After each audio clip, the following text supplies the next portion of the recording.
family. Whoa! Preston's Woo! Paradise here, baby. Joined with my man, my homie Paulie Walnuts, my co-host. College football is back, ladies and gentlemen. We are back. The confetti falls from the football gods. We are back at I it, love my guy. We are back at it, and we get into it, man. Shouts out to the USC football program. Shouts out to everybody on the channel. Hold up. I'm having a little bit of technical difficulties with this confetti right now. That's my bad. But Paulie Walnuts, man, been a minute since you've been on, long form, type of podcast, long form type of show. You started up your channel. Tell people where to find you at, man. You can find me at Calling the Shots Calling the Shots with Paulie Walnuts on YouTube. You can find me on Instagram, X, Facebook.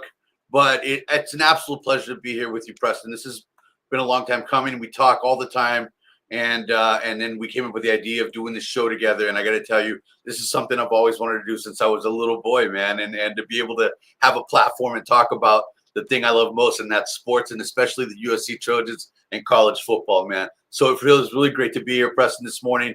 And we got a great show for you guys. I'm so excited to go over some of the content we have here for you today.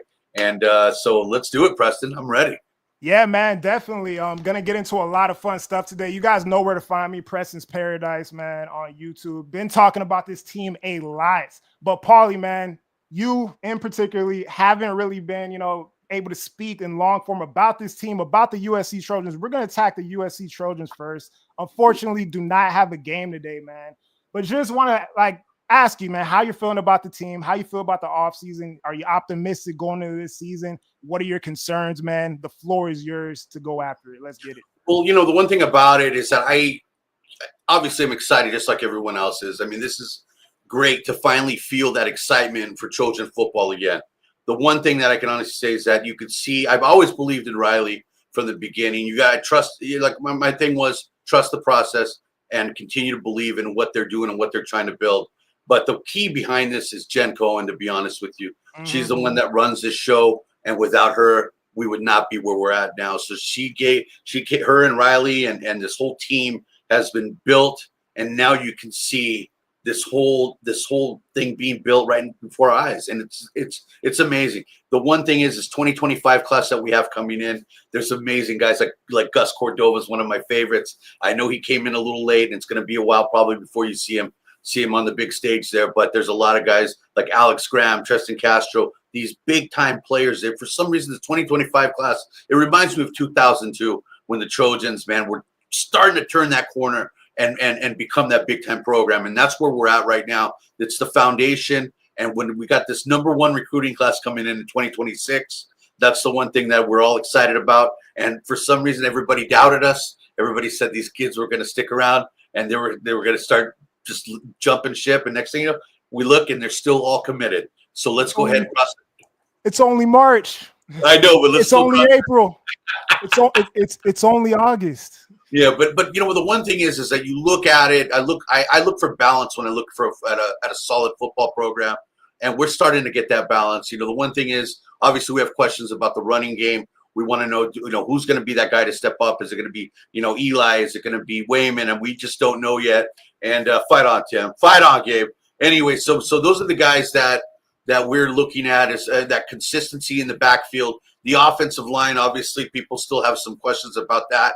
But I am a firm believer in watching these guys overcome what they overcame last year, where they were just getting manhandled. And then towards the middle of the year, you could see them start developing. And now we have some grizzled vets in there, like Elijah Page, who I think is going to have a massive year as All-American written all over them. And our wideouts are the foundation of this offense. You got Mekhi Lemon, folks, and Jacoby Lane, the alpha and the omega, I call them. These guys are future first-round picks. They're going to be playing on Sunday, and I tell you, the future is so bright for these guys.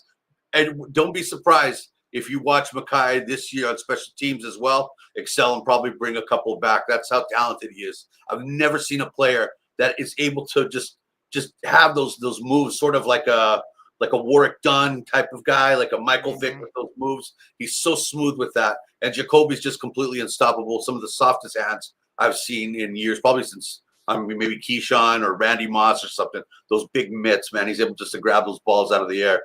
But then you look, one thing that I worry about too, I mean, we can go on and on, Preston, about the defense. Yeah. Everybody's been talking about this solid defense. And what I look at is the depth that we've acquired on this defense. Last year, there were times that we were in games and we were fighting there. But Gavin, man, that guy left his heart out there. A lot of these guys that just Mason Cobbs, they were great guys. They just didn't have that next level ability to be able to get us over the hump. And this year, you look at it now with the depth that we have.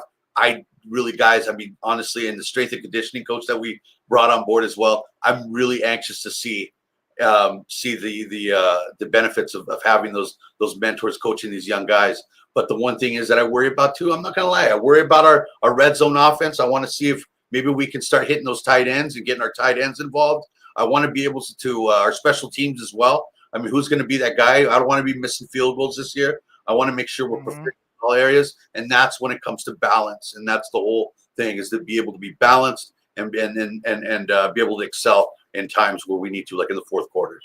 Yeah, for sure, man. You spoke on a lot there. I love where you started with Jen Cohen, right? It really seems like Jen Cohen, just a winner as an AD, man. The woman wants to win. She's been a winner in the past.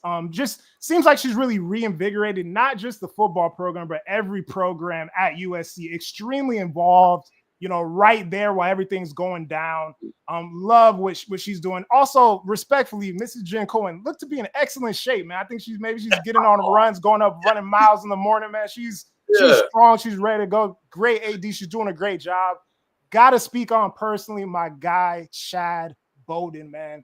I've talked about this a couple of times, but I'm saying, man, came in, his attitude from day one, exactly what I wanted to hear. Me and Chad are a year apart in age. He grew up watching exactly the same USC teams that I grew up watching. And it just has the mentality, man, knows exactly what this program can do, and remembers when it was, the shiny new toy in college football that everybody once remembers. Kind of got away from that a little bit with the struggles, obviously with the unfair sanctions and whatnot. But just love the energy, love the youth that his team brings, the effort and the hunger that they bring as a recruiting staff. There's nothing like it, man. And really just set the stage for what is possible for this program, what is possible for the university. World-class city, the possibilities of getting a degree at the school, and really, what being good, what having a good football team can do for the city and do for oneself being a part of the program. Another thing I want to speak on is Big Ten acclimation, man. And this is kind of why I'm so high on the team going into this year in a lot of different aspects. The coaching staff, as well as the players, were in an acclimation state last season. New conference, right? Playing in new venues, going up against new schemes. You had Dan Lynn come over from across town as a new university. Obviously, had only spent 1 year at FUCLA. And, he comes over, does an excellent job. We get 10 less points a game on defense. Defense does a great job, elevates, even with a lack of depth, even with the lack of talent that we had last season. And even in particular, right, this is why there's a lot of USC fans, this offseason, last season, the season prior, that we're not too high on Lincoln Riley, right? They're saying, oh, we're regressing. What's going on, man? That 11-3 team that we saw with Caleb's first year, Caleb wins the Heisman, right? Very opportunistic defense that you can remember, was constantly getting turnovers, had a lot of ballers back there. A couple of NFL players back there. You had Paulie on defense, but that defense was not even as good as the defense or as consistent as the defenses we saw last season with the 7-6 USC team. So that was where I saw the progression, man. I think there's just a lot of acclimation. Got a bunch of transfers in the fold now. Last season, we're coming into the season with about 3 defensive linemen over 300 pounds. Now we're coming in with around 7 around that mark, over that mark. A lot of experience in the secondary. You bring in Bishop Fitzgerald, you bring in DJ Harvey. The youth on the defensive line is kind of elevating with Cam Fountain.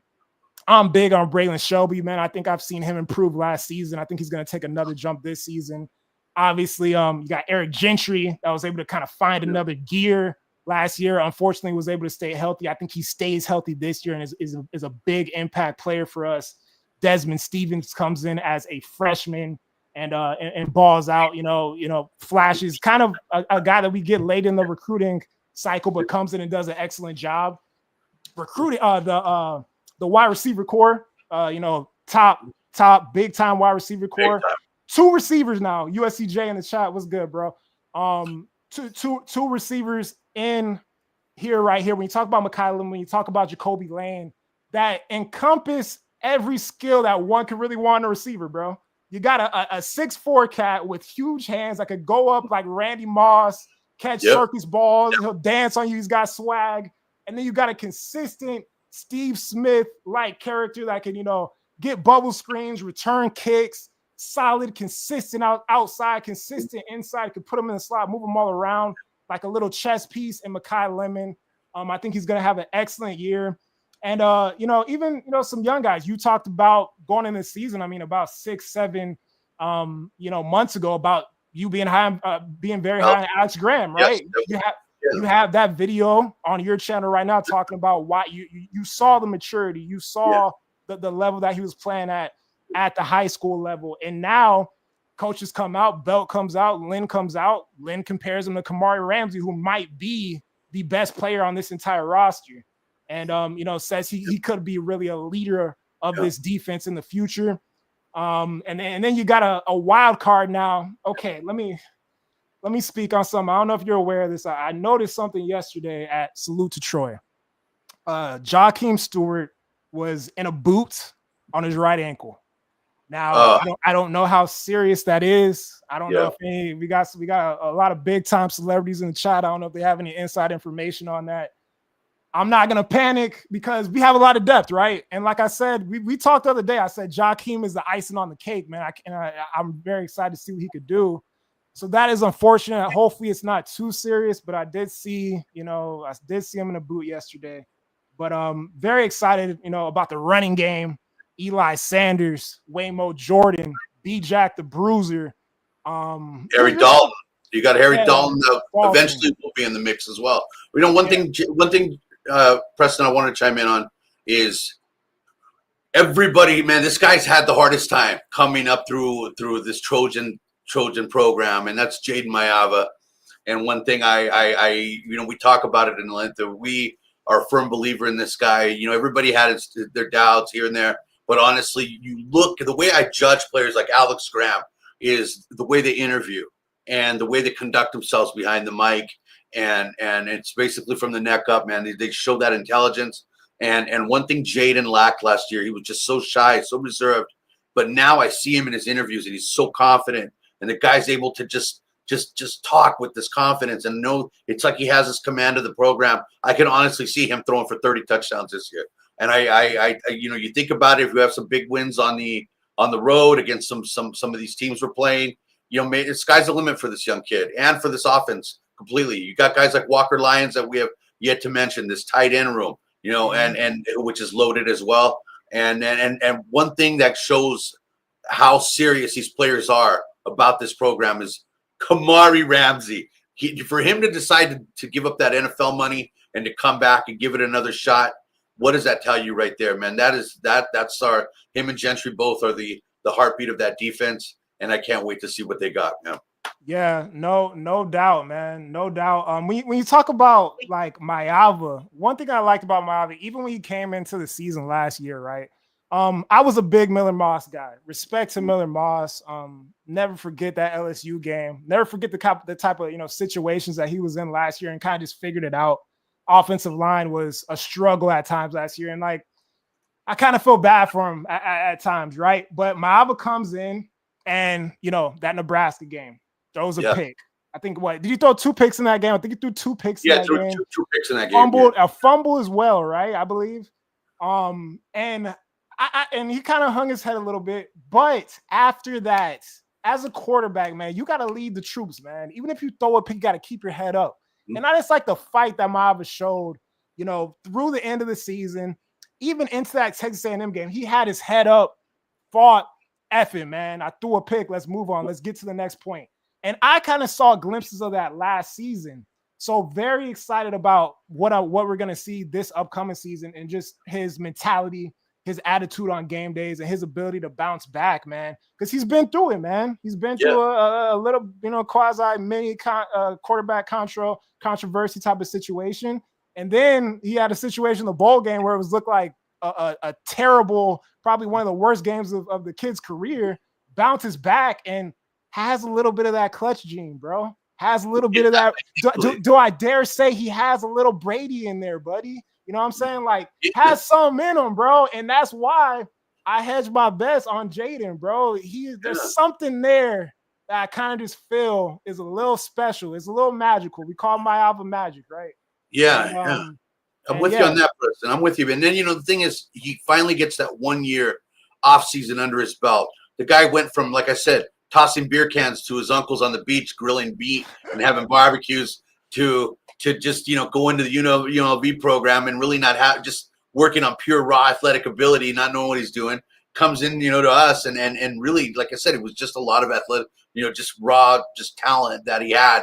But he was handpicked by Lincoln, and Lincoln handpicks guys for a reason. And we know that. We know Miller wasn't his guy, but he handpicked Jaden, and I have to believe in, Riley is the expert. I'm not. So, for Riley to say, this is my guy and I'm sticking with him, we'll see how that goes. But I'm looking at the balance part of it with the receivers, the tight ends, and the running backs we have. We should see a nice balanced offense this year. And that's what I'm excited to see, man. And, the offensive linemen are going to be fine. Everybody's flipping out about that. I am not worried about it at all. Yeah, of course, you worry a little bit, but when it comes down to it, these kids are going to be fine, man. These coaches that we have on this coaching staff. I don't think in my lifetime I've ever seen such an all-star group of coaches like this.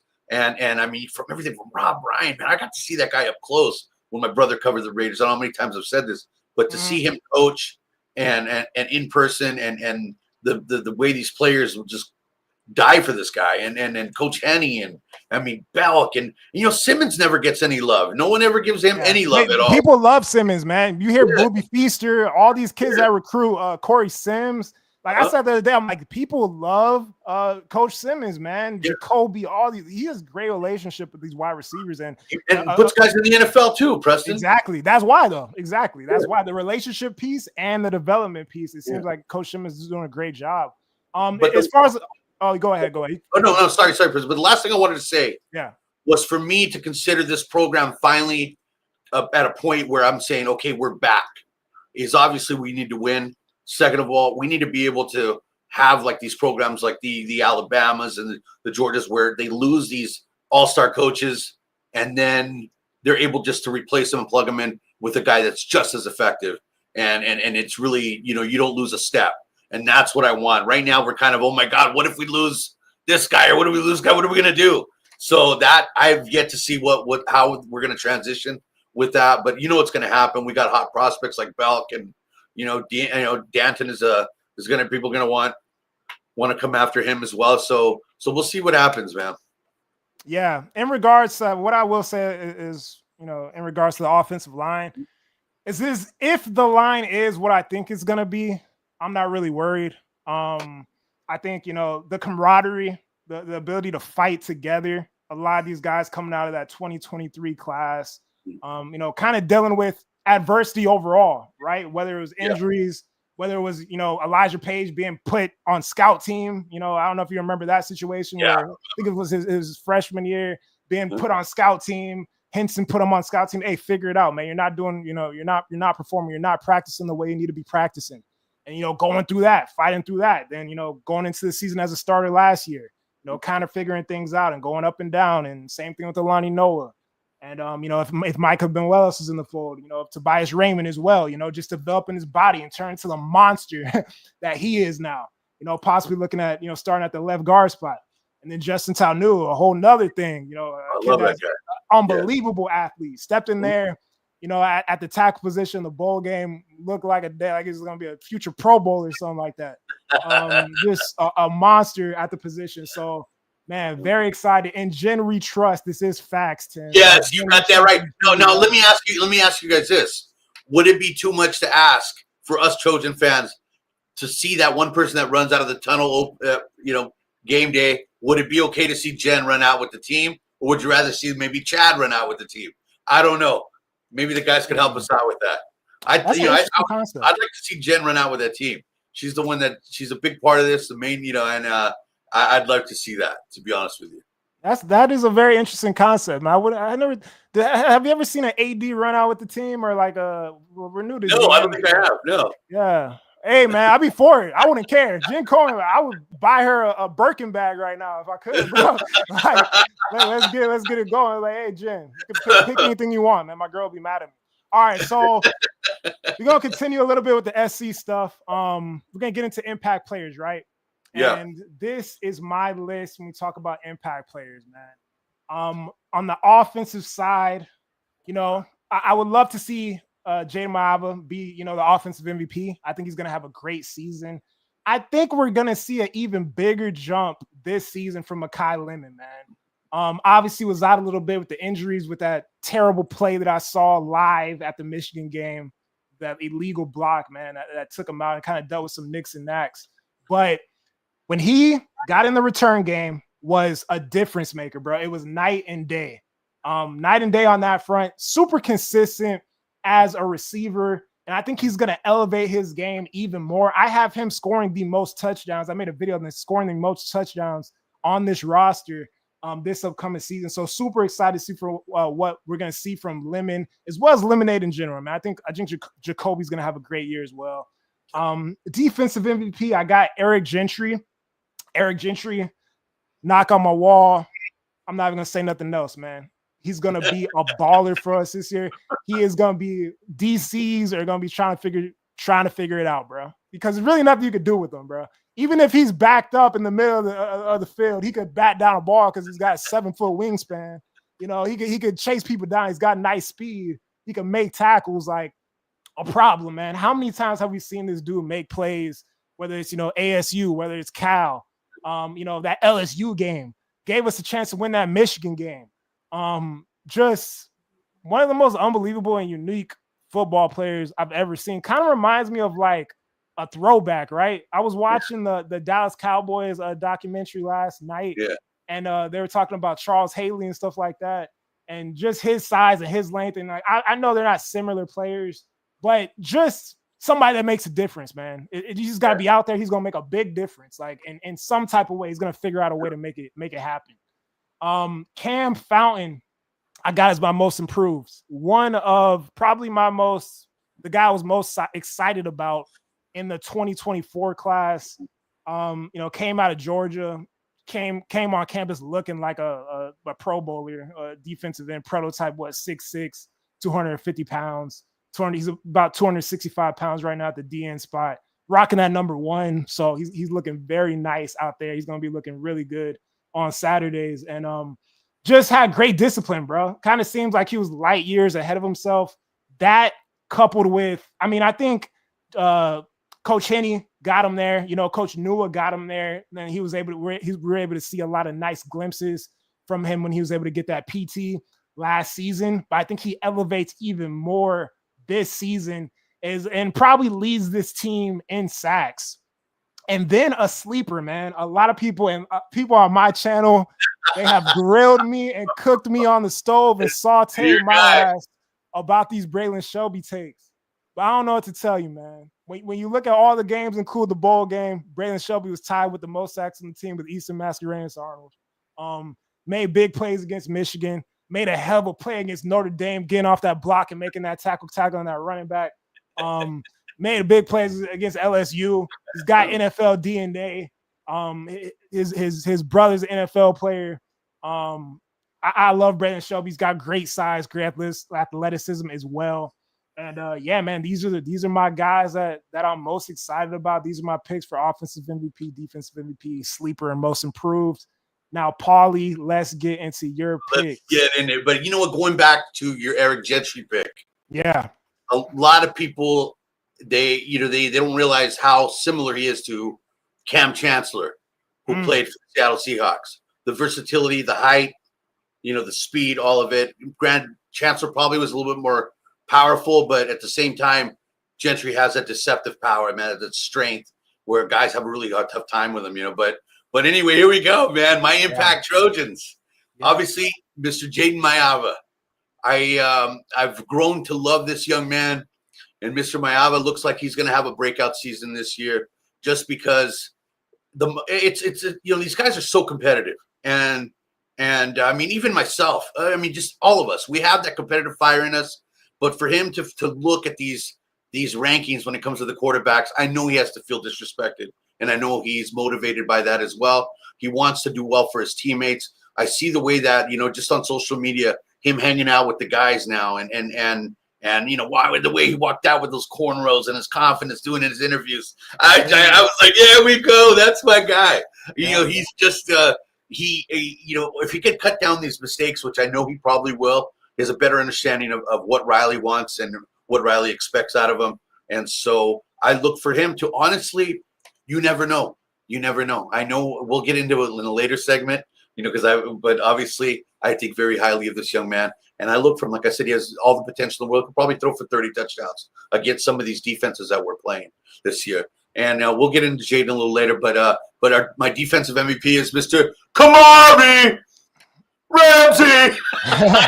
Dude, he is hands down the heartbeat of this team. He's a leader on and off the field. The guy, he's strong with his faith. The guy is just, I mean, everything you could want in a teammate and a captain. That guy is just hands down what you want in a football player, and especially a USC representative. This guy's amazing. I think the world of Kamari. I mean, this is first round NFL talent we're talking about here. The versatility he has, the IQ on the field, everything, the leadership. He leads by example, man. That guy's out there diving around, making plays. I mean, I don't know how many games he kept us in last year just by making some big time plays. And you know what? When it comes down to it, when teams are driving, I have that feeling. He's that player that gives me that feeling inside that says, you know what? Kamari's going to make something happen here. For sure. Most improved is I'm a big linebacker guy. And Mr. Desmond Stevens to me is I mean, it's like, God, I haven't been this excited since maybe junior. And the reason, I'm not saying he's exactly like junior, but the one thing about Desmond is you see the talent. That interception he had last year, those soft hands. Linebackers usually have hands of stone. They're dropping balls. But this guy, man, and not only that, the ability he had when he was running, trying to juke around and showing some athletic ability running it back. I was blown away from that moment on. And just his knowledge, his versatility, just be able to process information. Rob Ryan is going to work wonders with this kid. That's one thing about a Rob Ryan, linebacking unit is he loves versatility. He loves guys that are able to attack from different angles, different spots on the field, and there's no doubt in my mind you're going to see a huge jump. He just has that maturity level that we're talking about that a lot of guys just don't have yet. But Desmond's a great guy, and you look at him when they interviewed him earlier, in this during spring ball and all that. He had the short hair and everything. He looked like he came out of boot camp, like some military boot camp. And then my sleeper, I know he's probably not going to see a lot of time. Maybe some Quentin Joyner type time if somebody gets injured, whatever the case. But I am very high on Harry Dalton. His ability, there's something about him. His running style, his vision is what really blows me away when I see highlights of him and him able to see, like I said, from both sides and be able to know when to cut. There's not a lot of players that can do that. I mean, I know Barry Sanders had the best vision of all running backs, but this guy, there's a lot of them out there that have that excellent vision, and he's on the way. If he can get it all together and stuff, and maybe, who knows, he might be able to contribute this year in some spots, but that's a big sleeper for me right there. Yeah, and when you talk about Harry Dalton too, like, I know he's kind of been working a little bit in the return game and practice, and as well as like the fact that he played Wildcat quarterback in high school, right?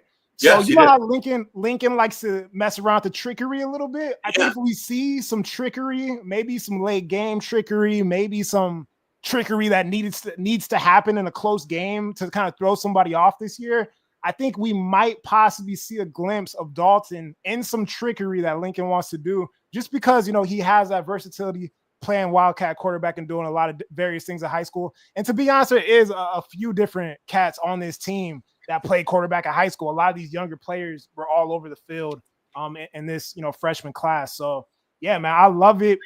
Now let's get into our Big Ten brethren as we look at Big Ten Football Power Rankings Index 2025 via ESPN.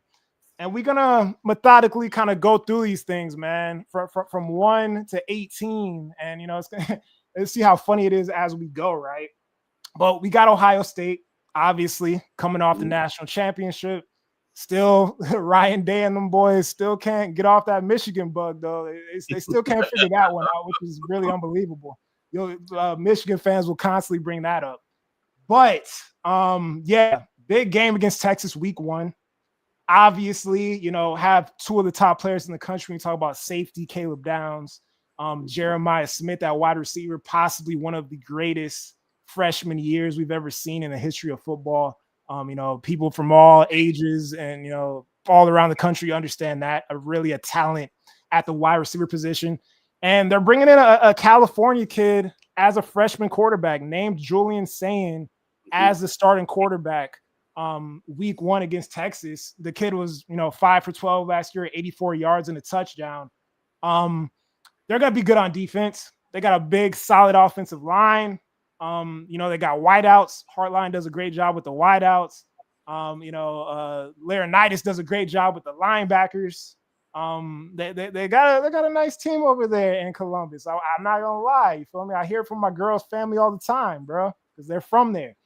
But I think they're gonna be as good as Julian Sayin is. You know what I'm saying? I think his performance as a freshman quarterback in the Big Ten, going up against that schedule, going up against those defenses that he has to play, whether it's in conference or out of conference games this upcoming season, is really going to be how good they could be as a team. And it's going to be interesting to see how they perform as a team and how they navigate the Big Ten. But definitely going to be one of the best teams in the country, no doubt, man. How do you feel about Ohio State? You know what? Well, obviously they got projected to win 10 wins. By the way, I missed that. Yeah. Projected 10 wins via ESPN. Yeah, definitely. They're always going to be consistent, when it comes to winning. Obviously, facing Bryce Underwood, I have a feeling he's going to run all over him for some reason. And they got to solve the Michigan thing, like you said.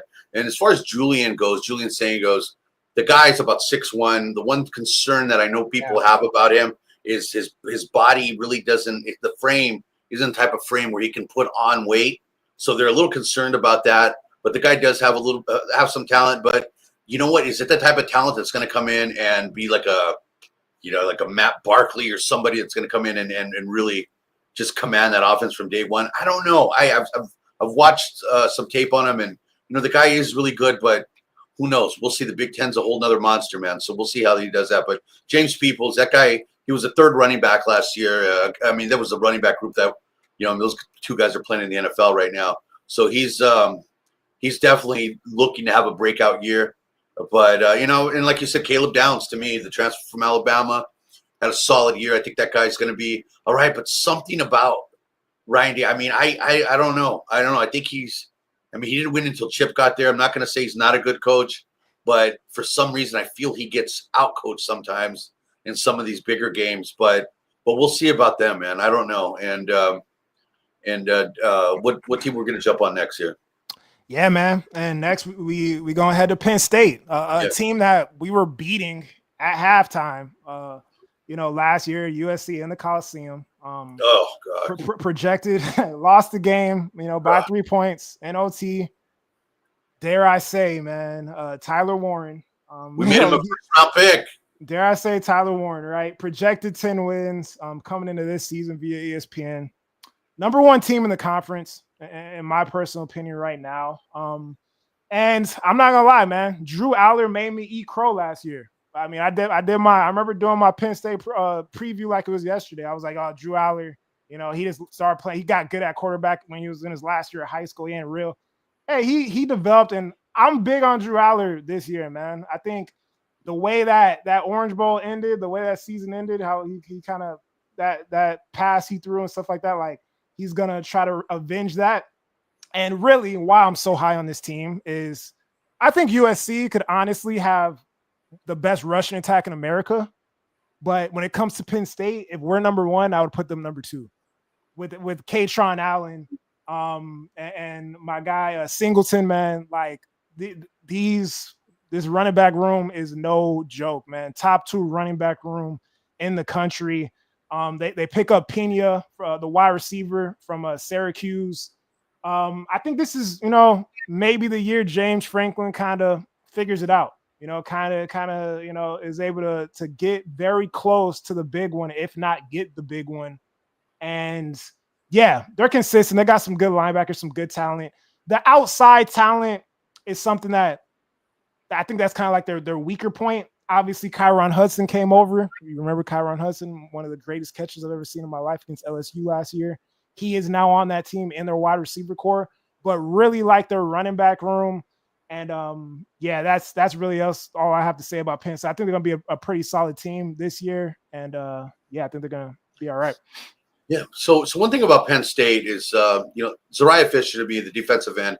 That guy has the makings of a breakout star. And Drew Aller, I know we're on completely. We talked about this the other day. I am the complete opposite of what Preston was saying when it comes to Penn State. It is just so hard for me to be able to consider this a top tier, like a number one in the country type of program, because I've yet to see James Franklin or Penn State win any big game. Anytime they are favorites to win, or whatever the case may be, they always come up short. But one thing I noticed about this program, besides Micah Parsons and Saquon Barkley, what NFL players have they really developed to that next level? The guys that do get drafted really don't pan out very well. I mean, Joey Porter Jr. maybe, but he's just kind of a, just a fringe type of player. He's not a superstar. But for as much talent as they have, it's a little shocking to me the way that the development of some of those guys is kind of like an Oregon type thing for me. When they go in the NFL, they really don't do a whole lot. But this is a big year for Drew Aller. Obviously, he made a name for himself against us and Ty Warren, and that still just kills me, man, because we made that guy a first-round draft pick. That guy just tore us up. But going back to it, I still have my I just cannot go and bring myself to make him the number one overall team. But we'll see. This could possibly, like you said, it could be a whole thing where Franklin comes out on top and proves us all wrong. Because this year is the one year that I've seen this top 25. It's just everything is so balanced to where, I mean, anybody can probably win this year. You just don't know. If you get hot, there's no one dominant team to me. Yeah, definitely a lot of parity. There's no doubt in that. Next up, man, I'm not even gonna say their name. We got the Zeros at number 3 in the power rankings, projected 9 wins via ESPN. Dante Moore, projected starting quarterback. I don't see it. I don't see the talent. I've watched a few Big Ten specials, a few things on these losers not too long ago, this week and whatnot. I don't see the talent coming out of there. They dealt with some big time injuries, lost Evan Stewart, lost the incoming safety. Forget the kid's name, man. The incoming freshman safety, forgot his name. But let's just talk about quarterback play, right? Let's talk about development of quarterbacks at Oregon. Obviously they Gabriel's out. He's transferred in. They had Nix before that transferred in. Will Stein. I think Will Stein is a solid OC. I think he's a pretty good OC, but hasn't proven to be able to produce or really get quarterbacks, develop them to become great quarterbacks, right? He's kind of just been bringing them in, putting them out, bringing them in, putting them out.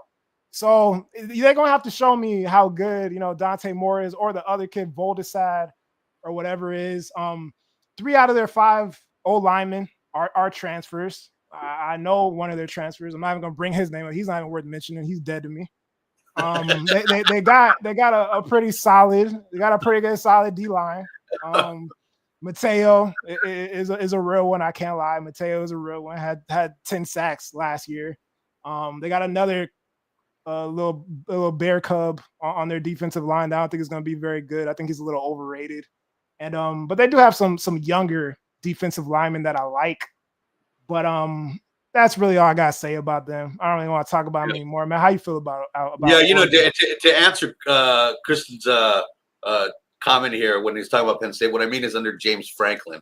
Yeah, they had some guys under Paterno that played great, but yeah, under James Franklin, they really haven't had anyone. But when it comes to Oregon, all I can say is you got one guy, an offensive lineman that gets punched in the face and doesn't retaliate, and then you got one guy that quits on his teammates, and you got a coach who jumps in a swimming pool. That's all I gotta say about Oregon. There's really not a whole lot. You know what I mean? Okay, going back, this program has yet to show me anything when it comes to having a national championship pedigree. Man, that guy, they haven't won anything. The big games, they do come up short. They don't develop well in the NFL. There's maybe a couple players here and there that are decent, but for the most part, they don't translate well in the NFL. I mean, that goes all the way back to Achilles Smith and Joey Harrington and Deion Jordans, and I can keep going on and on and on. Yeah, Deion Jordan.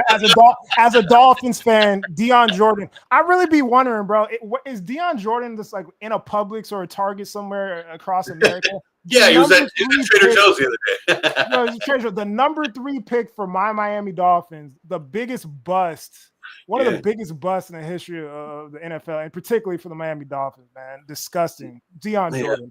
Deion Jordan. But there's not a whole lot I even have to say about that program. You got, the Mateo, who is probably one of the best defensive linemen in college football. He's ranked like 20th. But for the most part, I don't see where or how Dan Lanning became regarded or was just regarded as one of the best, coaches in defensive minds or defensive mind in college football. I don't know how that happened.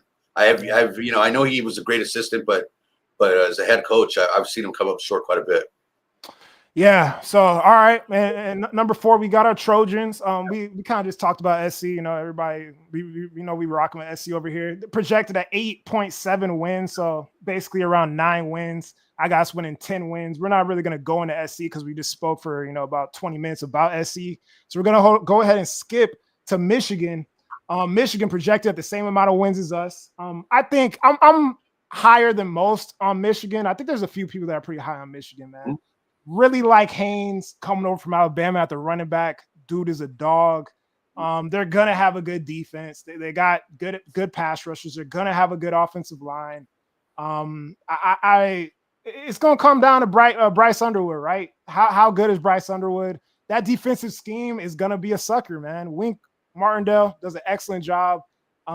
Same type of defense that Dan Lynn likes to run. They're going to get after it. And I got us winning the game against Michigan. But if it was in Michigan, I would be a little iffy on it. The fact that it is in the Coliseum this time is why I have us winning that game. I think Michigan is going to be a lot better than people think. Just very interested to see how Bryce Underwood's, first freshman year, kind of unfolds, right? How is he able to adjust to new defensive schemes? How is he able to, is he going to be trying to run around like he was in high school? Is going to be able to, stay healthy. So that's how I kind of feel about Michigan. I think they could be a pretty good team this upcoming season. How do you feel? Yeah, you know what, Bryce Underwood to me, I'm really curious. He actually, there was a point where I think he was interested in USC, but USC passed on him for some reason. I don't know what it was, but I'm kind of curious to see what he's all about, and I know he has a lot of talent, but you look at the way Michigan, it's like next man up. There's that type of program they're starting to get to that point now where they went through that Harbaugh year, and Harbaugh was great at probably one of my favorite coaches, to be honest with you, at that NFL level. I mean, you look at everything he's done throughout his career, and plus he was a former Raider, and when he didn't have a job and had nowhere to go, Al Davis kind of brought him along. But that's a whole nother story. Getting back to Michigan, the way that program has been built, it's in the trenches. And you look right now at Cameron Brand and Derek Moore, those two edges that they have right now. Those guys bring a lot of heat, and the offensive line, they've recruited well. They got the number 1 recruit. I forgot his name out of Missouri. He's one of the top offensive linemen. He got hurt though. He got hurt. Yeah, top footer. Yeah. So with that, those are things. They're just going to continue to come at it. If it was at Michigan, I'd be a little hesitant, but I will be there at that game, October 11th, and I can't wait to see us. See that battle, man. But we'll see. I think they're going to be in the mix, believe it or not. I think they're in Ohio State's head, and if they can get past that game and maybe win a few here and there and kind of avoid those trap games, I think Michigan will be in the hunt. Yeah, for sure. Now, Indiana, big time season last year. Won 11 games. They had won 9 in the previous 3 years. So did a very good job. A lot of guys coming back on defense from last season. They had the second most efficient defense in the entire country last year. Now we're seeing Fernando Mendoza, man. I know this kid, Christopher Columbus High School in Miami, Florida. He's coming out of Christopher Columbus, was at Cal. He was a quarterback in that Cal game a couple years ago where it was like triple overtime. That triple overtime game against USC. Where we figured out a way to win that game. That was a terrible game. But not too high on Fernando Mendoza, if I'm being honest. He's kind of a bit of a statue in the pocket. And I think Indiana had a gift of a schedule, man. A gift of a schedule last season where they were kind of able to make things shake like that. That is not the case this upcoming season for them. So I don't expect them to be very good. They're projected 8 wins here via ESPN. I don't see that. But how you feeling about Indiana? To answer Tina's question here about the tailgate for the Michigan game, Tina, stay at the end of the show. We're going to have some great tailgate information for you. But coming into the Indiana, Signetti, Fernando Mendoza, they're really banking on this guy becoming this. I mean, the guy he was a pretty high-ranked high school player, but the one thing about him, I watched a lot of Cal Berkeley games last year, and especially against Miami when he pretty much blew that game. The guy just is very inconsistent. Obviously, everybody thinks Signetti's going to be able to change people around. But one thing they do is they have Elijah Surratt, who is probably one of the best receivers in the Big Ten. The guy's, phenomenal. And you team him up with Omar Cook. I mean, that guy, that's really something Mendoza could probably work with. And being in that offense, and that whole program's changing. And the one guy that I love is Aiden Fisher, the linebacker. It's just that tough guy, man, that tough guy that's all over the field, making plays. His nose is everything. I mean, he's like a Luke Kuechly type of guy running all around and right by the ball every time. So we'll see where Indiana ends up. I'm curious to see if they can what year 2 is going to be like, and we'll see what happens with them. Yep. And now we got another one, man. A team that a lot of people are high on. I think is going to take a bit of a jump this year as well. Nebraska, right? USC has Nebraska on the road. It's going to be a tough game. One of the tougher games on the schedule. Dylan Raiola coming into his sophomore season. Interested to see how his maturation process is. Kind of just looked disinterested last year. I was a little unimpressed by how he was able to deal with adversity, at least from a bird's eye view. Obviously, I don't know the kid. I wasn't in the locker room with the kid. I'm not in practice with the kid or in the film room with the kid. But from a bird's eye view, kind of just looked sulky and like he wasn't really about it when things got tough last season for Nebraska. Tony White is out at DC, which I'm not really a fan of. I thought Tony White was a very good defensive coordinator for them. They also had some big boys on that defensive line last year that are in the NFL. Daniel Holgerson, obviously over there. Ja'Cory Barney, a wide receiver from Miami Palmetto High School, very familiar with him. He's a little bit of outside talent that they have. I think they're going to be better. I don't think they're going to be that good, though. ESPN have them at 7 games this upcoming season. How do you feel about Nebraska? Nebraska to me is probably one of the most more underrated teams, not only in the Big Ten but in the country. Matt Rule to me he's a really solid college coach. But Daniel Holgerson to me is the one guy that's going to make he's going to make such a big difference in that program. And the reason I say it is he specializes in development. This guy has that one talent. He's kind of like a poor man's Lincoln Riley when it comes to quarterbacks. When he was at Houston, he developed Case Keenum into, Case Keenum really was, didn't have a lot of talent, but he developed him. Then when he was at Texas Tech, he developed Kingsbury into, a fringe pro quarterback. And then at Oklahoma State, he took Brandon Weeden, who was already like 24, 25 years old, and turned him into a first-round pick with the Dallas Cowboys. But that's one thing that he's going to do with Raiola is Raiola has all the talent in the world. He did have somewhat of I don't want to say attitude problems or issues or anything like that, but he was somewhat hard to manage, and Holgerson's going to be the right guy to develop him. And as far as some of the weapons that they have, they do have a couple of wideouts that they've really put in the mix there. But the one guy that on the defensive side of the ball, and just because his dad was a really great running back in the NFL, and that's Willis McGahee IV. Willis McGahee IV he's a really brash, kind of really confident, cocky guy, plays defensive end, and can kind of move around the line there. But the guy has a lot of talent. and he'll definitely be making an impact for the Huskers this year. Yeah. Now we got Iowa, man, projected at 6.5 wins. I do not agree with that. I think they're going to be a lot better than that. I think they're going to hit that 8-game mark, man. They've won 8 games every single year since 2015, minus the COVID year, right? Kirk Ferentz over there. Defense is always good. Offensive line elite. Logan Jones at center, right? The highest graded center in all of Power 4 football. Jennings Dunker at the right tackle position. The offensive line is elite, man. It's Iowa. You already know. Like these are they produce and birth NFL offensive linemen. The defense is going to be good as well. They always got somebody back there playing safety in the secondary on the defensive line. They got this nose tackle, defensive tackle, Aaron Graves, 6 sacks last year, 3 forced fumbles. He has 12 sacks in the last 2 years. Former wrestler, a dog, man. Iowa is one of the games I have USC losing this upcoming season, unfortunately, just because I don't know, man. These guys just go out here and play football, and they fight regardless of whether they could get to a bowl game or whether it's sneaky to me, bro. It is a very sneaky game. Definitely. I am not excited to play them, and they're the thing that is good about playing Iowa is they're usually out of the top 120 when it comes to offense, right? So they tried to tweak that and fix that last year. They had the running back Caleb out there. You know, he did his thing. He's gone though. But that is the blessing in going up against Iowa, especially with this USC defense heading into this season. So how you feeling about Iowa? You know what?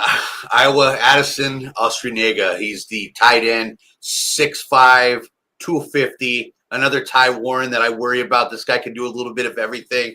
I watched some tape on him the other day. And that guy just kind of blew out. He was doing everything. Red zone stuff, you name it. But then you look at Preston Reese. He's a linebacker, and he's just one of these guys. He's like a workout legend, weight room legend, and the guy is just ready to take the next level. We will be playing on Sundays. He's that great. You already hit it on the offensive lineman, Logan Jones and those guys, and Piper. Those offensive linemen are ready to go. One thing about them is they are a factory for NFL offensive linemen, tight ends. And I don't know why, they've had, I could count on one hand, quarterbacks, Chuck Long, Ronnie Harmon, Tim Dwight. Those are really only the few that have gone there. So we got Gronowski, who's coming. Yeah, everybody's so high on this guy. But then you look at a guy like being a USC quarterback. Yeah, right? yeah, he possibly was. But you look at Cade McNamara, the Michigan transfer that went there a few years ago. This guy had all the talent in the world and wanted an opportunity to play, decides to go to Iowa. Basically, his career was ruined. He ended up transferring. But the quarterbacks, they just haven't had a really – you can go back to maybe Brad Banks. There's been a few guys here and there that they've been able to, to produce to that next level. But for the most part, they just always struggle there. But their offensive linemen are great. Tight ends are great. And they play hard-nosed, tough defense. We talked about this a while back. It's one of those sneaky games where it can be ugly in the fourth quarter, and we'll see what we're made of.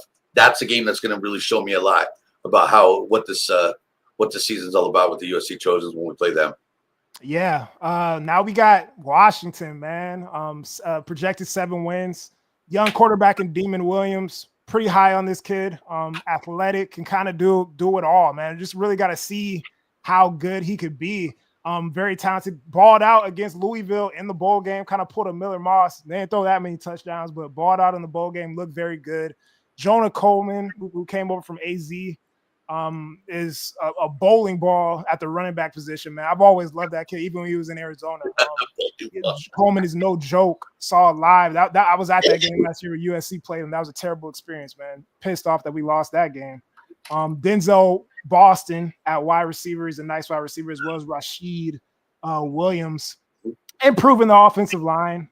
This is a team that gave up 10 sacks to Oregon last year, right? So they had their issues for sure. But how you feel about Washington? Washington, I don't have a whole lot to say about them. They got Adam Muhammad at running back. They got a solid quarterback, but they will be explosive on offense. Mm-hmm. There's still a way to go with that program to get them back on track again. Yeah. Now we got Big Bad Illinois, man. This is a team. I'm so sick of hearing about this team, Preston. Me too, man. But we're gonna talk about them, right? Big Bad Illinois. This is a team that projected 7 wins via ESPN. So I don't know. Maybe ESPN knows something. Maybe ESPN agrees with me. I don't know. But Illinois 10-3 last year. Had a very close game against Rutgers, right? Had very close games against some teams that USC beat last year, right? And then the previous year, you know, they won 5 games, right? So last year had a 10-3 year, but I don't know, man. Like, have a bunch of production, right? 18 of 27 players on their team played 300 snaps last year that are back, right? So big time when it comes to that or returning production. Luke Altmaier, solid quarterback, bro. Do I think he's special? No. Like, I look at him, nothing too crazy. But if you keep him clean, like, he can hurt you. If you keep him clean, I think he's a top 15, top 20 quarterback in the country. They got some edges. You know, they got some guys on defense that like to blitz a lot. So they are a team like that is pretty good, right? But I don't really have them as high as most do. And I think we're going to be able to take care of business. I think it's going to be like our first real test of the season when we talk about USC. But what are your thoughts on Illinois and what type of team they're going to be this upcoming season? Yeah, Luke Altmaier, to me, the one thing about it is that, you know, he does struggle against big time competition. He has a tendency to not protect the ball properly. The guy just gets stripped a lot. I could easily see one of our guys, you know, maybe Gentry or Lucas or Shelby, one of those guys stripping him from behind. The guy has a really bad tendency of doing that. And, you know, he's making a vow to just improve that this year. But it's a lot of talk. You know, they got that, I think it's James Thompson, the big defensive tackle. You know, these guys are raving about him. He's like 6'6", runs 20 miles an hour. But you know what? How many times do we hear that during the offseason about this guy doing this? I honestly feel that we can go in there and handle that team. I really do. Like you said, I'm with you on it. I've seen them struggle against big time competition, and but everyone's, you know, blowing them up and saying they're real. So we'll see. We'll find out. And if SC can get past that test, and Mayava has a big game, and Makai has a big game, and those guys, then we're on the right track. For sure. Let's talk Wisconsin, man. Like, Wisconsin, I kind of feel bad for Wisconsin, man. Wow. They're essentially just trying to regroup, man, Yeah. as a complete program, right? They're trying to be tough again.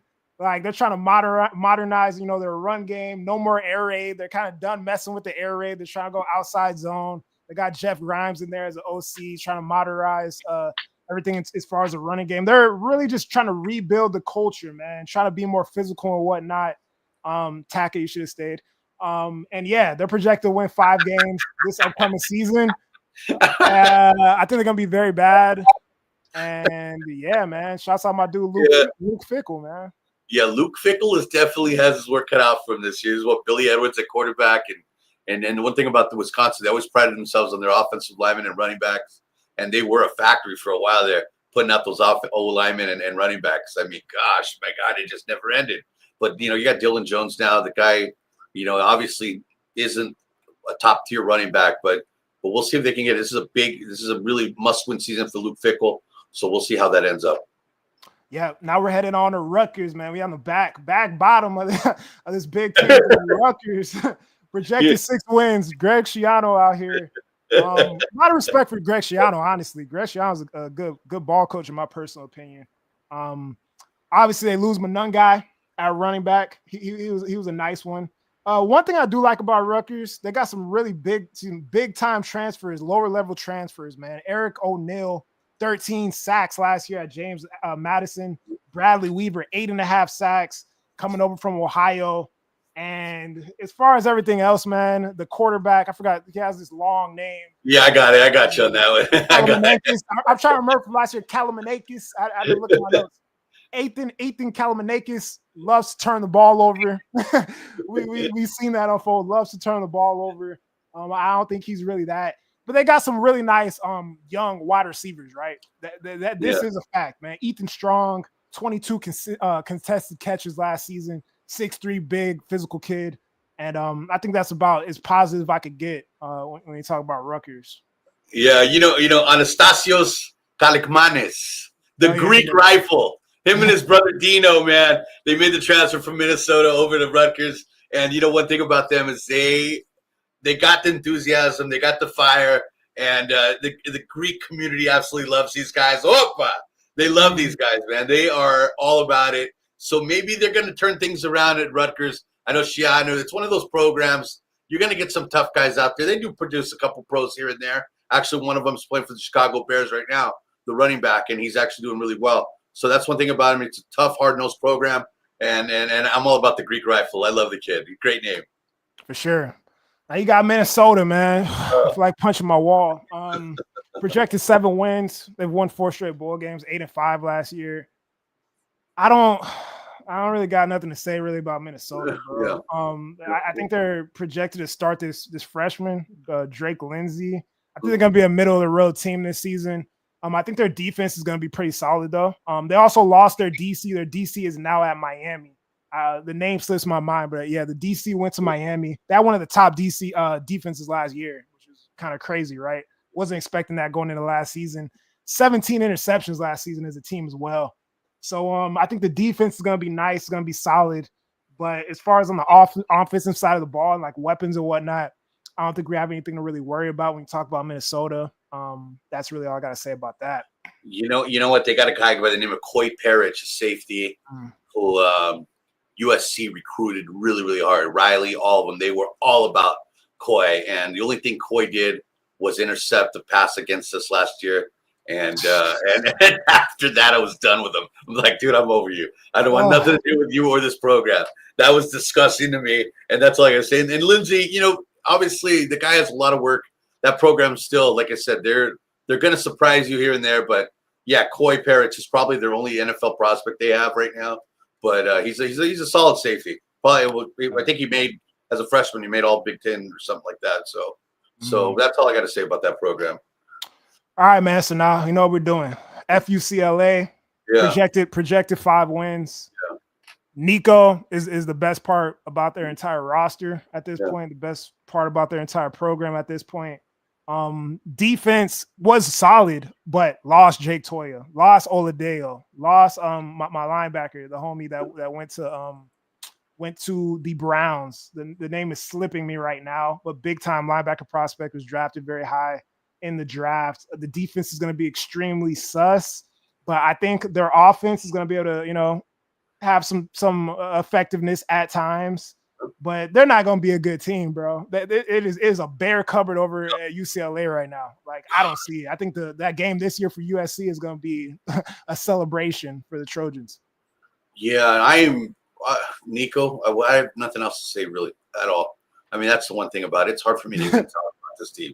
Yeah, I'm not trying to be. Nah, we can carry on. We can carry on. Let's move on to the next one, man. We're already an hour in, so we might be going to get a little quicker here. My bad. Yeah. Michigan State, 4.5 wins last year. This team averaged 19 points a game on offense, 5th worst defense in Power 4. I like Aiden Childs a little bit, man. Like, I need to see more from him. Nick Marsh at wide receiver is nice. Nearly 700 yards receiving as a freshman. But offense and defense, both 100 or worse when you talk about PFF. Not a good team. I don't see them being very good this season either. Yeah. What are your thoughts on that? Aiden Childs, that's about it. They got Matt Glove, the center, Matt Glubkin or whatever his name is, but other than that, they can be a sneaky team. That's another team right there. Just by the way they played, the culture there at Michigan State, run the ball, kill the clock, and play hard defense, hard-nosed defense, and that's people sleep on them a lot, and then they get in a fourth quarter battle with them, and I don't want that to happen with us. Yeah. Now we got Maryland, man, projected 5.5 wins, 4-8 last year, still but effing believable that we lost to this team last year. My God. They're bringing in a freshman quarterback in Malik Washington, who's top 11 quarterback in the country coming out of high school. They had the lowest graded offensive line in the entire country last season, 47.1 grade, and they lost 3 starters from that O-line as well. So I don't know, maybe it'll be better, maybe it'll be worse. I don't know. Lost their running back, lost their 2 wide receivers, their 2 top wide receivers. Yeah, man, what thoughts? Yeah, Maryland, Mike Loxley, I remember I was in New Mexico when he was a coach there. Not a whole lot. The guy underachieved there, and he's underachieving here. You got Malik Washington, and that's about it for this program. Mm-hmm. Northwestern projected 4.7 wins. I mean, we're not doing the SETs or ACTs here, but all I can say about Northwestern, my dog Preston Stone, bro. You know, Yeah, SMU transfer. my twin Preston Stone, you know what I'm saying? Came Uh-huh. over from SMU. And I think he's a good quarterback, bro. He's got what, top 5 passer grade the last 2 seasons of any college quarterback, you know, up there with the Shadur Sanders and the Dylan Gabriels and all these top guys that ended up going to the NFL and whatnot. So hype on that. He has like one wide receiver, this Griffin Wild kid that transferred over from South Dakota State. I don't know if he's going to be able to take it to the Power 5 level, to the Big 10, to the Big 10 level. But hey, my twin Preston Stone, bro. Hope you have a good season, but you know, I hope you're throwing picks against USC. All I got to say about Northwestern is that they are in the process of constructing the largest and the most expensive stadium, Ryan Field, in all of college football. And that's coming up soon. So before you know it, you know, they'll probably end up being a relevant program again in the Big Ten. Okay. Cool. And Purdue, we at the end, 2.9 projected wins. Obviously, Josh Henson is over there. Is he the OC or? Yeah, he's the offensive coordinator. Yes, the OC. Yeah. So yeah, maybe there's a little bit of spy action, obviously, because he knows how Lincoln likes to get down. Mike Jack coming over from USC as well. Out there at wide receiver. Obviously transferring over there from Georgia. But seems like they're gonna have multiple quarterbacks playing this year. It's gonna be rough, bro. I don't think Purdue is gonna be good at all. Big rebuild going on at Purdue right now. Yeah. They have Ryan Brown, or whatever his name is, the quarterback. He's competing against I don't know how many other guys there, but we'll see what happens with that. Odom is the coach there. He hasn't had a lot of success in his career, but we'll see. I'm ready. Next one. So let's get into our top teams, man. Our top teams headed into this upcoming season. Our top 4, our Fab 4. I'm gonna start off. I'm gonna rattle off mine real quick, man. Yeah. I got Texas at number 1, man. I really liked what I saw from Arch Manning. I liked some of the stuff he did last year even more than Quinn Ewers, man. His athleticism, he's a lot better of an athlete than I thought he was. And he's able to make some big throws and do some good stuff, man. So I like Arch Manning. Obviously, they're losing Gunnar Helm. They're losing Matt Gordon. They're losing Isaiah Bond to the NFL. Nice running back on Quintravion Wisner. Had 1,000 yards, 5 touchdowns last season. Huge and really good offensive line. And when you talk about linebackers, man, they got some ones out there, right? Anthony Hill, 8 sacks, 113 tackles last year. You had Trey Moore with 5.5 sacks. And I love Ryan Wingo at wide receiver, man. I think he's going to take a jump. He was a freshman last year. I think he's going to take a jump this year. Yeah, super hype on them. Penn State, talked about the run game a little bit already. Talked about my faith in Drew Aller. I don't know, man. I just feel high on Penn State for some reason. I do. I feel high on the run game, but as time goes on, I feel a little higher on Clemson. I'm not gonna lie. I probably should have Clemson in this spot, but they're in my number 4 spot. I got Georgia at the number 3 spot. I think they're gonna get a lot better in terms of running the ball. They only ran the ball like 124 yards a game last year. Struggled on defense at times. I like Gunnar Stockton at quarterback, bro. That hit he took in that game and how he was kind of able to bounce back when Beck was out and compete against those elite defenses. Like, I think this kid's got some, bro. I'm a big fan of Stockton, and I think he's good. And Clemson, bro.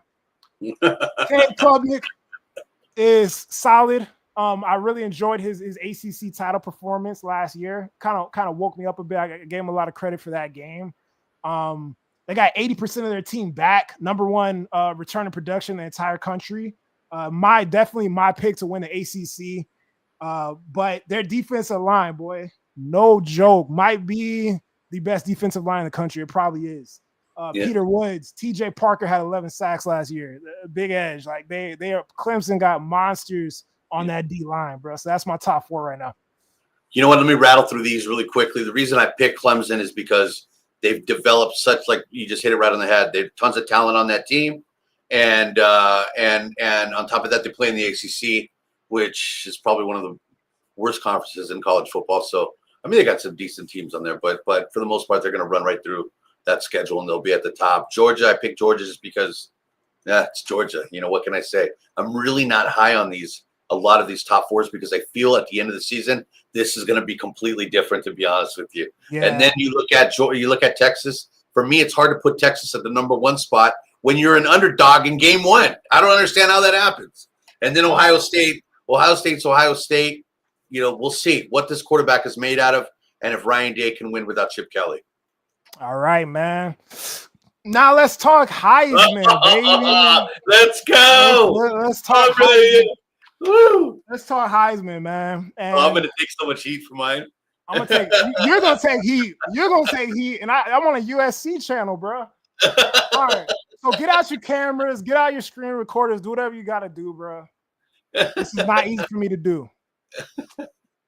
I believe Jeremiah Love is the best running back in the country.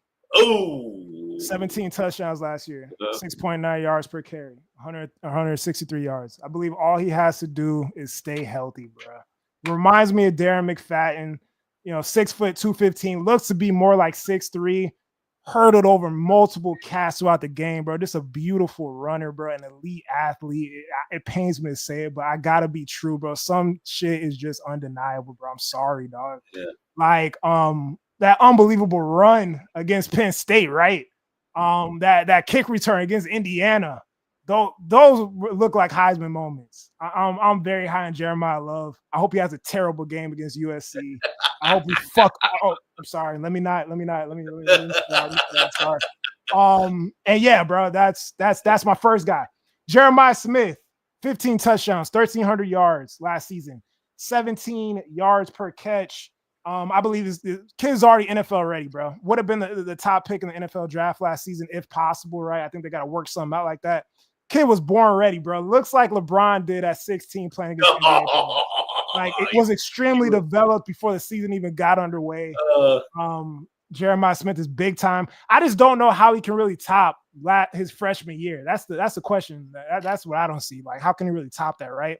It's going to really come down to how good Ohio State is, how far they can make it into the dance, and how good Julian Sand is, man. If you could get him the ball and put him in those positions to make those catches and succeed, right? But this is nothing special, man. Jeremiah Smith, big dog, definitely a Heisman Trophy candidate. And kind of a bit of a dark horse here. I got Lenoris Sellers, man. Really enjoyed watching him at the end of last season. Watched the LSU game, watched a few games that he played at the end of the year. True dual threat. Really liked his leadership out there and the plays that he was able to make. And he's gonna have the opportunity to really show how good of a quarterback he is. He got LSU again, got Bama again.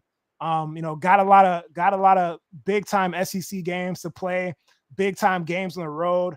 And also has some nice tools and nice toys outside. Love Nick Harbor, big 6'5", 235-pound wide receiver that runs like 4.3, track star, unbelievable athlete that he's gonna be able to go to when he needs it. And yeah, man, those are my Heisman guys. All right, we got Cade Klubnik, and the reason I put him up there is obviously the guy's a really talented football player. He has all the tools to be competing at the next level. Plays in the ACC, so the guy's going to be up there. The question is, can he kind of keep those his inconsistent play in check? When Diego Pavia, let me tell you, I dare you to doubt this young man. He's a New Mexico boy. When I was living in New Mexico, this guy was amazing, man, out there. People love him. And I like I said, I dare you to doubt him.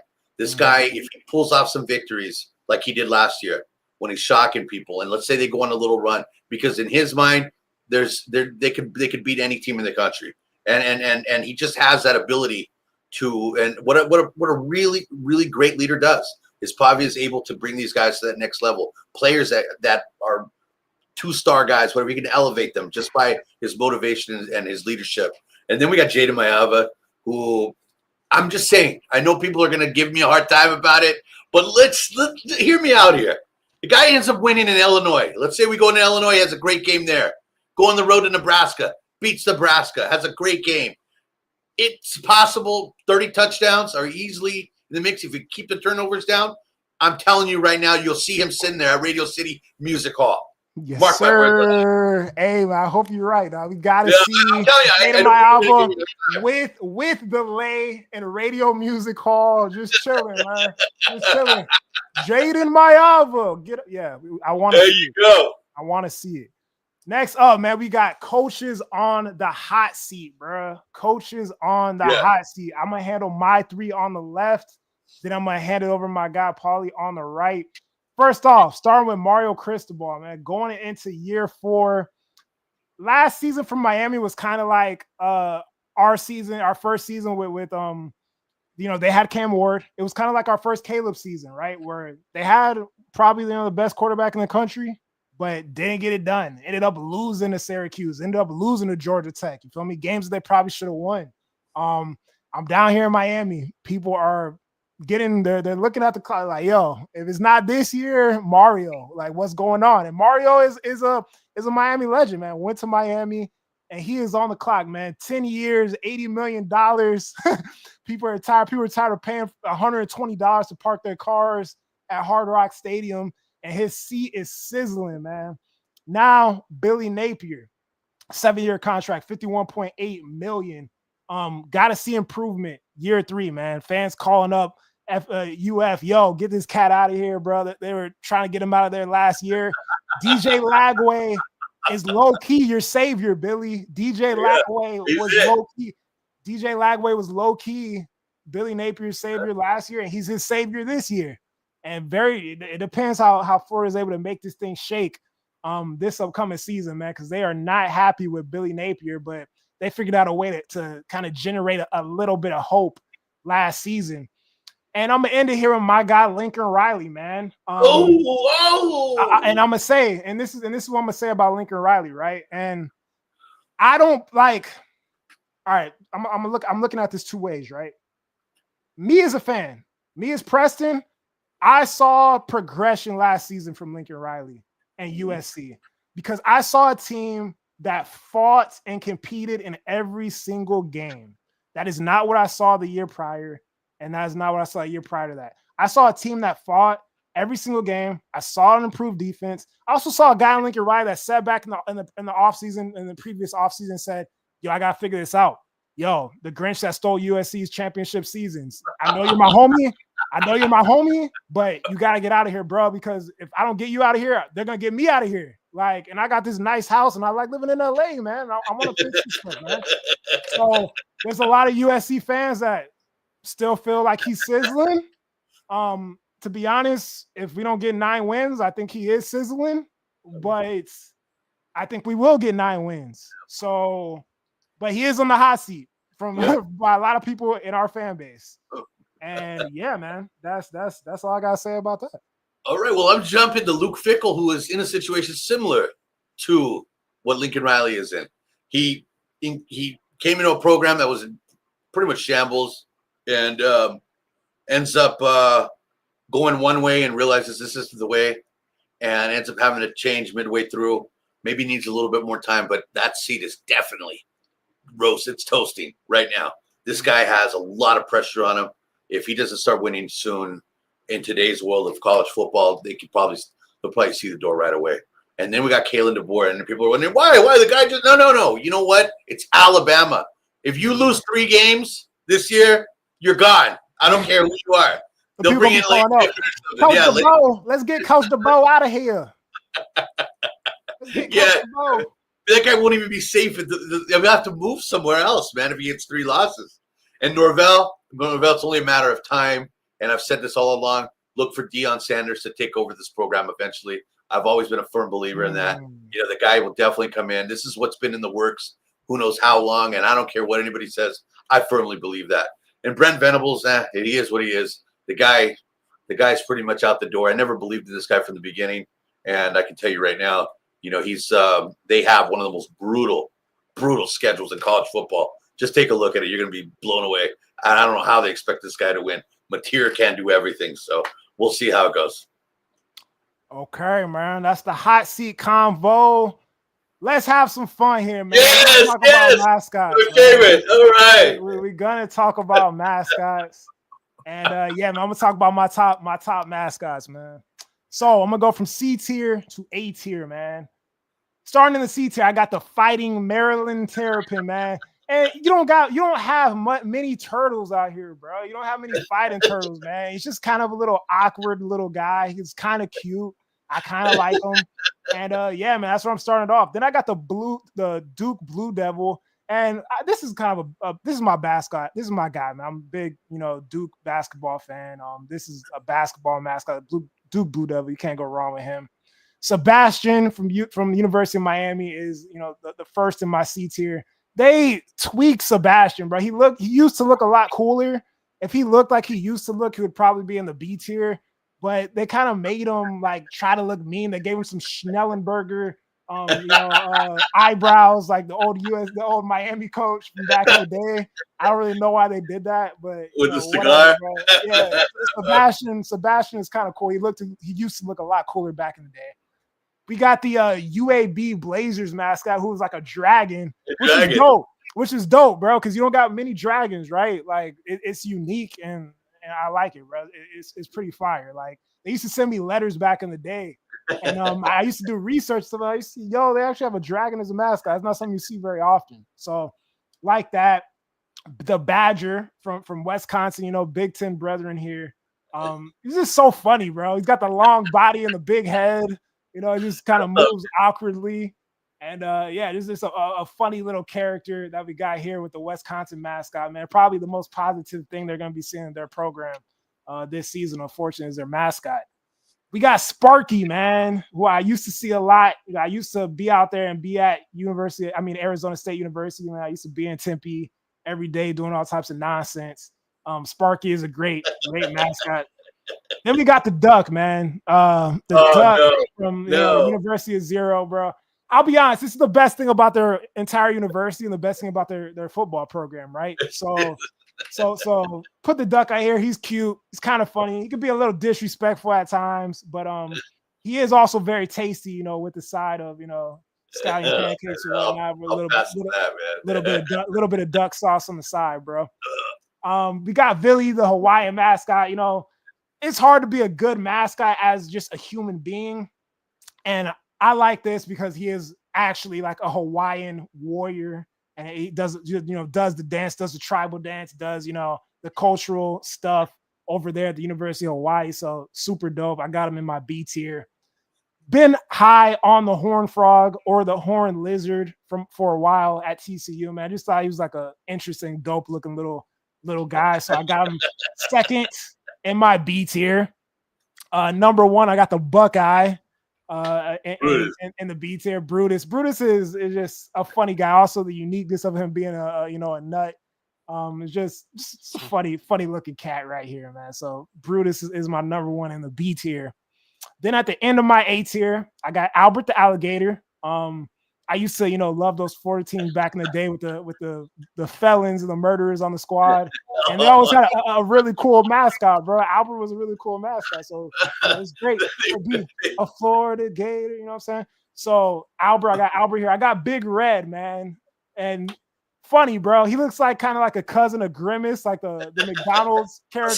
Skinnier version. Yeah, just a little skinnier. And, he's kind of sued out in the red.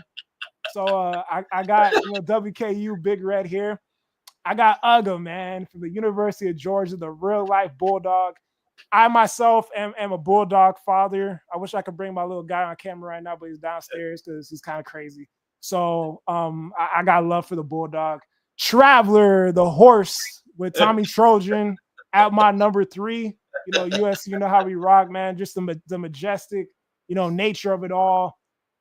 Tommy Trojan, Traveler, the Coliseum, the Torch, man. It's USC. It's the reason why we love the program so much. Number 2, I got Chief Osceola, man. Oh, that's a good one.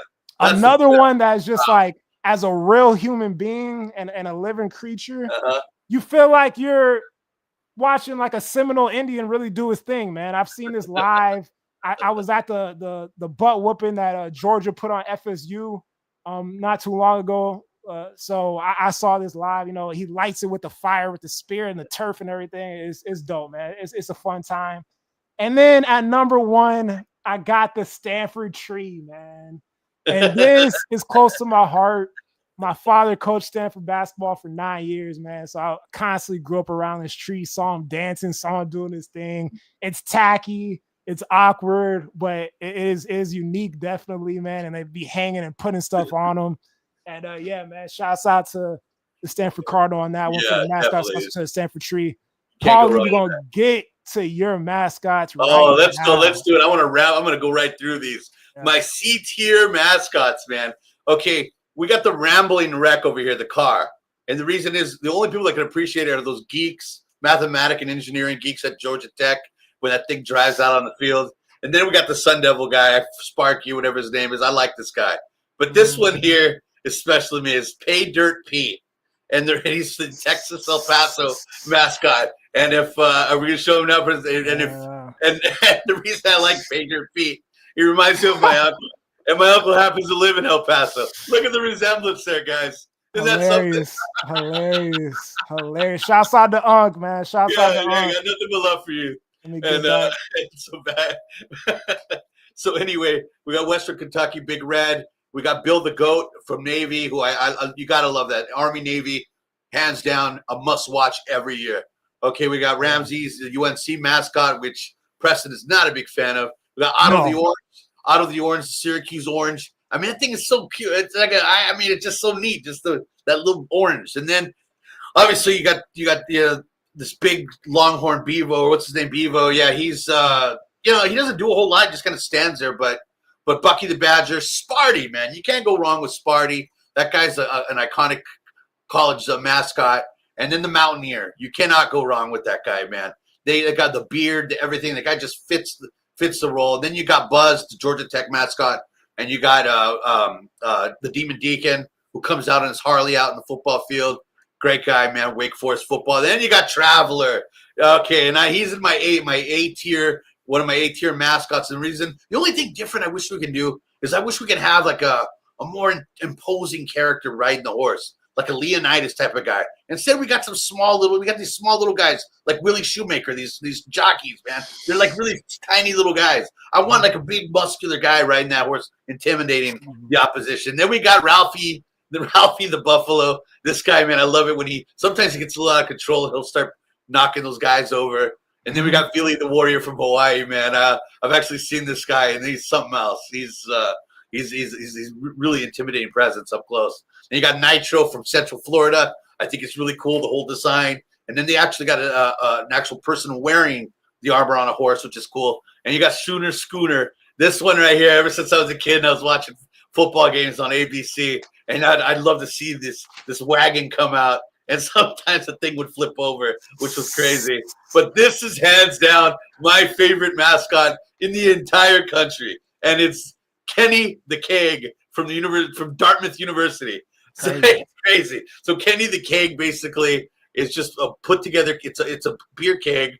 This guy, I think, has duct tape on it and everything, but it's one of the most popular mascots in the country.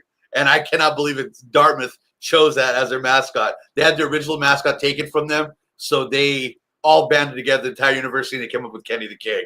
So there you go. Unbelievable, man. Unbelievable. That is like probably the greatest thing to have a keg as a college no doubt, because like it's just a bunch of underage drinking going on. So like, yeah, why not, bro? All right. So this is the time, man, where I'm going to give back to the chat. If you're in the chat, I'm going to give back to the chat. This is ticket giveaway time, man. So if you're in the chat, if you're lurking, this is the time to type in the chat and tell me the answer to this question. I don't know if anybody's out there looking for a ticket. It's one ticket. This was my ticket. I can't make it out to LA right now because I started a whole new career selling insurance. So, I have to be in Miami right now. I cannot make it to LA right now for week 1.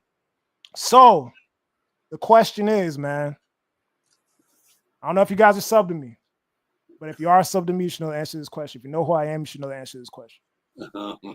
Other than Reggie Bush, who is my favorite Trojan of all time? First one to get it right, put it in the chat. The ticket is yours, man. I don't know if anybody's going to put it in the chat. I'll give y'all a couple minutes, but other than Reggie Bush, who is my favorite Trojan of all time? And even though it's one ticket, I was just telling my mom this earlier. It's like, if you're a dad and you want to get out for a day, just get away from the family and go catch, half the game or full game, whatever you want to do. It's a nice little getaway. So I would definitely be down for that. Yeah. If nobody puts a thing in the chat, though, I'm going to wait I'm gonna wait like 2 more minutes. I'm gonna wait maybe 1 more minute. Yeah, And I'm gonna just get my refund, bro. I'm just gonna get my $100, bro. I'm gonna get my. Now somebody watch before you know it, man. Once we get off, man, the show here, everybody will people are gonna start chiming in like crazy. Or also, yeah, whoever puts it in like after the show too, then like they could get it, bro. But I'm gonna move on from this. Just a couple minutes here, bro. How you feel? Actually, no, we'll do score predictions next. We'll do score predictions next show when USC plays. Yeah, you got it. But I'm very excited. You're not gonna be at? Are you going to this game? No, I'm not going to that game. I'll be. I'm looking to go to one out of town game, and then also the Michigan game at home. Okay, I'll be at that one. Yeah, that one's set, ready to go. I'll be there. And one thing I wanted to give a shout out to is Aldo and Ish from Trojan Squad. Now, Tina, I don't know if you're still on, but this is probably one of the best tailgates out there. These guys are hands down. They're amazing. It's an amazing story. They start off with like 10 people. Now they're in the thousands when it comes to supporters who come out to this tailgate, and just follow them. Make sure you follow them on Instagram. These guys they're amazing. They'll respond back to you. They got some great merchandise. So that's it right there. So yeah, Tina, I noticed Tina's back on. Tina, it's Trojan Squad on Instagram. Follow Aldo and Ish. Those are the guys there. It's hands down the best tailgate around, and it's Trojan Squad on Instagram, and Aldo and Ish. And then what I can do is if you want later, I'll go ahead and I can send you a message and I'll get it to you. But thank you, Tina, so much. All right, man. So whatever. I'll just give that whoever comments on my channel or whatever, I'll give that ticket away if anybody comments that to answer that question. But let's just pick these games, man. There's not many games today, right? So I kind of like put a little bit of games together. There's a game for Thursday that I put up here as well. But make sure you kind of jot down somewhere because we're gonna keep track of this, and that's gonna be our bet, Paulie. Yep. Whoever loses picks at the end of the season, you're gonna have to be on your LeBron James. So, and you're gonna have to tell me you tell me what I gotta do, bro. I'll figure something out. You have to say LeBron James a GOAT. You're gonna have to wear a LeBron James jersey or something like that. So yeah, you might have to wear a Jeremiah Love jersey, man. That's not fair, bro. That's kidding. That's not fair, bro. All right, I'm kidding. All right, man. So let's go, bro. Okay, so Fresno State at Kansas. Kansas new stadium. Yeah, new stadium. Got a lot of offensive firepower. I flipped on this game 6 times. The answer that I had to this game last night is different from the answer that I have to this game right now, man. So let's talk about it. I have Fresno beating Kansas. I got Mike Ince, man. I think Mike Ince going into Fresno. Like, I don't know. I just feel it, bro. I just feel it ups. I think he's going to spoil the party today. I got Fresno State. That's my upset. Yeah, you know, the thing about Fresno State is you look from Sweeney back throughout the years. You know, I've always followed Fresno State. I have 2 cousins that graduated from there. It's a program that puts out a lot of pros in baseball, football. They're just a solid program. They can definitely, it doesn't matter where they go, they can go on the road. They can give teams a tough time. They just have that culture in them. They got a lot of guys, transfers that come in that just end up playing at a higher level. I mean, you got everything from Devontae Adams to Derek Carr to David Carr, and the list goes on and on and on. Lorenzo Neal. But I honestly think they have a good chance of upsetting them, but I'm going to take Kansas at home. Got you. Stanford at Hawaii, man. I got Stanford. I like the young quarterback. Andrew Luck, obviously, over there, been doing his thing as a GM. I like Stanford on the road here. How do you feel about it? You know what? Yeah, I'm definitely going with Stanford as well. You know, they have some returning players that are, it's the one thing about these a lot of these teams. They have those older, mature guys, actually men. And so Stanford has a few guys coming back. Andrew Luck's doing a great job getting that righting that ship there. So I'm going with Stanford. Okay, game of the week, man. Game just got underway, so we got to get off air here. But Iowa State, Kansas State in Dublin Island. I think, man, Avery Johnson, Dylan Edwards on the offensive side of the ball. I think it's going to be too much for Iowa State. I got Kansas State. What you got? Yeah, Rocco Beck. He's one of my favorite quarterbacks. but I'm definitely going with Kansas State. I've never seen such an out of shape quarterback do so many things like Avery Johnson. That guy has like my body, man. He's running around, but somehow, man, he makes the plays and makes it happen. Boise State at South Florida, man. I have Boise State. Got still a lot of talent. Got Madsen coming back at quarterback. They're just a consistent. I got them as probably my number 12 spot. As we get to the playoff for the end of the year, I think Boise State takes care of business against South Florida on the road.